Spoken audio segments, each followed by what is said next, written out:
बिस्मिल्लाहिर्रहमानिर्रहीम, अस्सलाम वालेकुम। मैं हूं शाहिद सकलैन और आप देख रहे हैं मेरा यूट्यूब चैनल। आज 7 जून है और मंगल का दिन है और आज की इस वीडियो में हम बात करेंगे दुआ अज़-ज़हरा केस के हवाले से। ब्रेकिंग न्यूज़ आपको देनी है। दुआ अज़-ज़हरा केस के हवाले से सिंध हाई कोर्ट ने गुज़श्ता रोज़ जो है आर्डर दिया था कि बच्ची की जो है वो उम्र के तयन के लिए जो है वो मेडिकल करवाया जाए और मेडिकल की रिपोर्ट जो है वो कोर्ट में जमा करवाई जाए। आपकी इस वीडियो में मैं आपको बताऊँगा कि दुआ अज़-ज़हरा की मेडिकल रिपोर्ट आ गई है। मेडिकल रिपोर्ट में क्या लिखा हुआ है, उम्र कितनी बताई गई है, सारी चीज़ें आज की इस वीडियो में आपके साथ शेयर करूंगा और साथ साथ आपको ये बताऊंगा कि इस मेडिकल रिपोर्ट के हवाले से क्वेश्चंस हैं, जो चीज़ें मैं आपको बताऊंगा आपको आइडिया हो जाएगा कि ये मेडिकल रिपोर्ट जो है ये हैज़र्ड में या जल्दी में बनवाई गई है और बाकायदा तौर पर इस मेडिकल रिपोर्ट को जो है वो मैनेज किया गया है। इसके ऊपर बहुत सारे सवालात हैं। साथ साथ जो है वो अली काज़मी साहब और उनकी जो टीम है वो क्या करने जा रही है इस मेडिकल रिपोर्ट के हवाले से, और वो भी इसको जो है मेरी थोड़ी देर पहले बात हुई है, वो लोग इस रिपोर्ट को देख रहे हैं और इसके ऊपर उन्होंने आगे क्या लाए अमल अख्तियार करना है, ये सारी चीज़ें आपके सामने रखूँगा।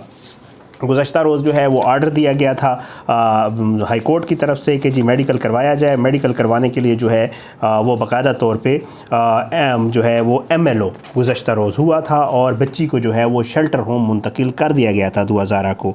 3 किस्म के जो है वो मेडिकल टेस्ट हुए उम्र के तयन के लिए। सिविल अस्पताल का मेडिकल अमला और पुलिस सर्जन भी इसमें शामिल था और टीम ने जो है टेस्ट लिए जिसकी रिपोर्ट जो है वो आज शाम आना थी। अब ये 3 किस्म के टेस्ट या मतलब 3 किस्म के टेस्ट होते हैं और 3 और होते हैं, मतलब टोटल मिला के कुछ 6 के करीब टेस्ट होते हैं जो मुझे पता चला है, जो मेडिकल के लोगों से मेरा मतलब रब्ता हुआ उन्होंने बताया है।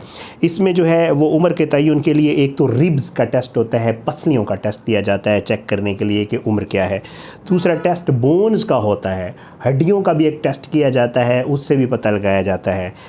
एक टेस्ट जो है वो जबड़े यानी जाज़ का टेस्ट किया जाता है, जबड़ों से भी उम्र की तयन हो जाता है दांतों से कि इस शख्स की जो है वो उम्र कितनी है। अच्छा, उसके अलावा पेल्विस के टेस्ट होते हैं, कुछ एक्सरेज होते हैं जो किए जाते हैं और फिर इसके बाद जो है ये सारा मामला बताया जाता है, रिपोर्ट बनाई जाती है। इसके लिए एक मेडिकल बोर्ड तश्कील दिया जाता है और फिर वो अपनी रिपोर्ट जारी करता होता है कि ये सारा मामला क्या है। अब कल का दिन जो है उसमें ज़ाहिर है, बाकी तो आपको पता है कि दुआ अज़्ज़हरा जो है उसने अपना स्टेटमेंट दे दिया था कि शी इज़ 18 और जो है वो अपने जो उसका शौहर है ज़हीर उसके साथ जाना चाहती है।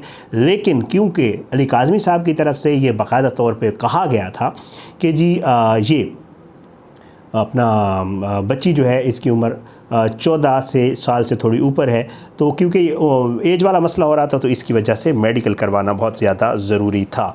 अब मामला क्या है जी, इसमें उम्र का अंदाज़ा लगाने के लिए जो इसकी सारी सूरत हाल है ये कराची की women medico legal officer doctor Laraib गुल ने की है और इसका जो है एक्सरे जो है सिविल अस्पताल कराची के शोबा रेडियोलॉजी में किया गया। रिपोर्ट में लिखा है चीफ रेडियोलॉजिस्ट डॉक्टर सबा जमील ने अपनी राय में दी है इसकी उम्र के हवाले से और उन्होंने जो है आपको पता है कि जी ये सारा मामला सिंध हाई कोर्ट ने कहा था। उसके बाद जी जो राय देने वाली डॉक्टर सबा हैं उन्होंने ये बताया है कि जो दुआ अज़्ज़हरा है उसकी हड्डियों की उम्र जो है जो बोन से पता चला है वो 16 से 17 साल के दरमियान है।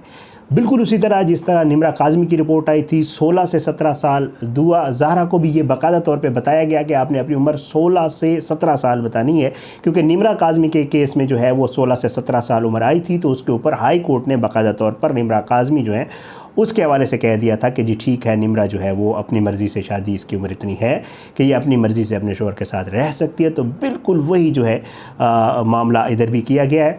और लेकिन एक मसला है, वो ये है कि ये जो मेडिकल रिपोर्ट आई है इसके ऊपर क्वेश्चंस हैं। अच्छा, अब जो है इसमें ये बताया गया है कि जो उम्र है वो 16 से 17 साल है और सिविल अस्पताल कराची के चीफ रेडियोलॉजिस्ट इसमें जो लिखा हुआ है रिपोर्ट में उसके मुताबिक जी जो हड्डियों की उम्र है, जो बोन्स की उम्र है, वो जो बच्ची की बोन्स हैं वो 17 साल के करीब है, मतलब है 17 साल नहीं है, 16 साल इसकी एज है तकरीबन, लेकिन जो हड्डियाँ नज़र आ रही हैं वो 17 साल, क्योंकि वो ज़ाहिर बात है हड्डियाँ बनती हैं माँ के पेट में ही बनना शुरू हो जाती हैं, तो इस वजह से जो हड्डियों की उम्र है वो तकरीबन इस रिपोर्ट में बताया गया है कि जो बच्ची की हड्डियों की उम्र है वो तकरीबन 17 साल है। अब ये सारा मामला हो गया। लेकिन हैरान कुन तौर पर ये जो रिपोर्ट है इसमें बहुत सारी चीज़ें जो हैं वो मैनेज की गई हैं। कोशिश की गई है कि इस रिपोर्ट को जो है वो जल्द अज जल्द बनाया जाए और वो है कोर्ट के सामने पेश किया जाए। अब हुआ क्या है?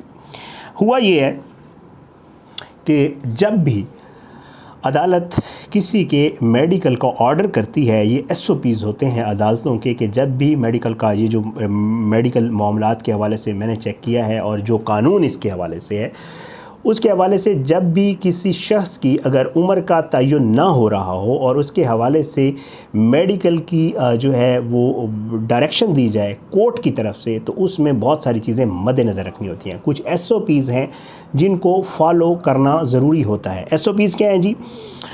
उसके मुताबिक जो है पुलिस सर्जन जो है वो एक मेडिकल बोर्ड तश्कील देता है। मैं आपको पहले भी बता चुका हूँ।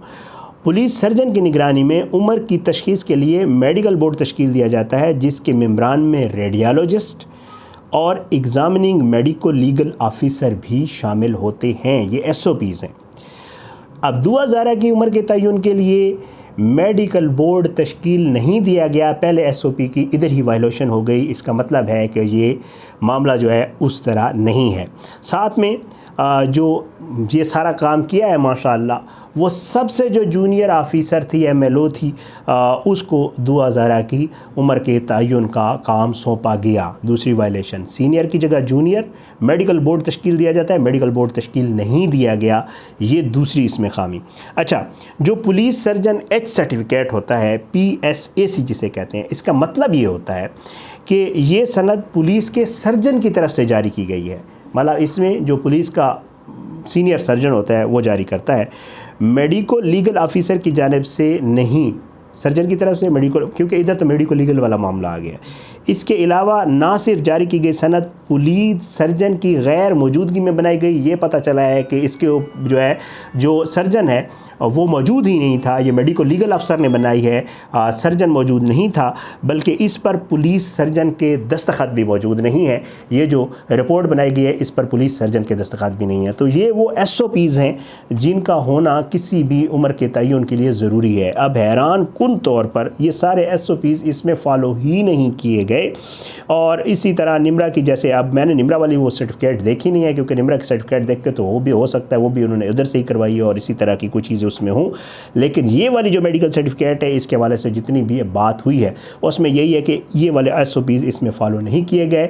शकूक व शुबात हैं, क्वेश्चंस हैं, क्योंकि ज़ाहिर लग ये रहा है कि ये मेडिकल सर्टिफिकेट बाकायदा तौर पे मैनेज की गई है। मेडिकल सर्टिफिकेट उस तरह ओरिजिनल मेडिकल सर्टिफिकेट नहीं है जो बाकायदा SOPs को फॉलो करके बनवाई गई हो। तो हैरान हूँ मैं। ज़ाहिर है ये जो बात की जा रही है कि इतनी सारी चीज़ों का इकट्ठे मैनेज होना, ये किसी एक आम आदमी के बस की बात नहीं है और इसमें बहुत सारी चीज़ें जो है वो इन्वॉल्व होती हुई नज़र आ रही हैं। अब ये मेडिकल सर्टिफिकेट आ तो गया है, अब इसको कल हाई कोर्ट में पेश किया जाएगा। डिपेंड करता है कि सिंध हाई कोर्ट इसके ऊपर क्या आर्डर जारी करती है, क्या कहती है, इस सर्टिफिकेट को सिंध हाई कोर्ट मानती है नहीं मानती है, ये कल ही देखा जाएगा। लेकिन इसके ऊपर जो क्वेश्चंस हैं, मेरी अली काज़मी साहब जो है उनसे बात हुई थोड़ी देर पहले और मैंने उन्हें ये मेडिकल सर्टिफिकेट के हवाले से पूछा कि ये तो मेडिकल सर्टिफिकेट आ गई है और इसमें आप लोग इस पे क्या कर रहे हैं। तो उनका ये कहना था कि ये, उन्होंने भी यही क्वेश्चन जो मैं आपके सामने रख रहा हूँ, उन्होंने इसी तरह की चीज़ें मेरे सामने रखी कि यार देखें इस मेडिकल सर्टिफिकेट का तो कोई मतलब इसके ऊपर दुआ की तस्वीर भी लगी हुई है। मैं आपको शो नहीं करा सकता क्योंकि इसमें बहुत सारे लोग कहते हैं कि फ़लाँ आप डॉक्यूमेंट्स दिखाएँ।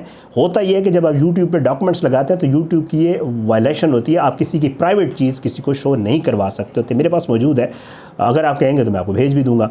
बहरहाल जी इसमें ये सीन है कि काज़मी साहब से जो मेरी बात हुई, काज़मी साहब यही कह रहे हैं कि जी वो इसको अपनी लीगल टीम के साथ बैठ के इसको अब देख रहे हैं और इसके ऊपर जो कल लाहे अमल है वो अख्तियार किया जाएगा। मैंने एक और वीडियो करनी थी लेकिन वो नहीं कर सका। शैला रज़ा साहबा से मेरी बहुत डिटेल्ड बात हुई है इस मामले के ऊपर, जो कल समात में हुआ, जो कल पुलिस वालों ने किया, जो कुछ भी हुआ कल की समात के दौरान उसके ऊपर, और मैंने पूरा उनको जो है सुना है, क्वेश्चंस किए हैं, उन्होंने बहुत सारे जवाब दिए हैं, वो मैंने करनी थी। उसमें एक ये वाला मामला भी था, मैंने उन्हें कहा कि जी मेडिकल सर्टिफिकेट अगर आ गई निमरा काज़मी की जैसे सर्टिफिकेट आई थी और वही हुआ, मेरी जो उनसे बात हुई उसी तरह ही हो गया कि जी अगर ये मेडिकल सर्टिफिकेट आ जाती है कि जी 16-17 साल है तो अब क्या करेंगे। तो शैला रज़ा साहिबा का ये कहना था इसके ऊपर कि जी हम उस मेडिकल सर्टिफिकेट को चैलेंज करेंगे और हम उसके लिए प्रॉपर बोर्ड तश्कील करवा कर जो है वो मेडिकल करवाया जाएगा। अब आ गई मेडिकल सर्टिफिकेट और शैला रज़ा साहिबा कल जो है इसके ऊपर क्या करती हैं, कल सिंध हाई कोर्ट में इसके ऊपर क्या एक्शन लिया जाता है। गुज़श्ता रोज़ जो कुछ हुआ उसके ऊपर बड़ी सरजनिश हुई है